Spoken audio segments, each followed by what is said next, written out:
Jesus is God in the flesh. We continue with our Bible study from the book of Genesis, chapter 1 and verse 22, and it says, God blessed them and said, be fruitful and increase in number, and fill the water in the seas, and let the birds increase on the earth. And there was evening, and there was morning the fifth day. Hallelujah. Fruitfulness is a command from God. We'll see later that when Adam and Eve were created, they were told to be fruitful and multiply, and on top of that, to dominate and subdue the earth so that they are fruitful.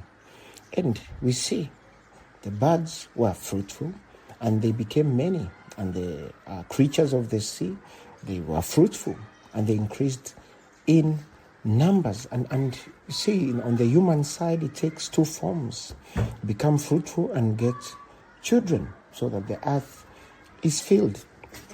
Psalm 127:3-5 says, children are a heritage from the Lord, offspring a reward from him. Like arrows in the hands of a warrior are children born in one's youth. Blessed is the man whose quiver is full of them. They will not be put to shame when they contend with their opponents in court. Hallelujah. Children are a blessing. I know life is expensive, and raising kids is not an easy task, but it's a command from God. And what he asks us to do, he enables us to do. We also see in Genesis chapter 1 verse 28, and that says, God blessed them. This is Adam and Eve. Be fruitful and increase in number. Fill the earth and subdue it, and be the rulers of all the creatures on earth. And this is very important. If God has told you to be fruitful and to subdue the earth, then you'll be able to do it.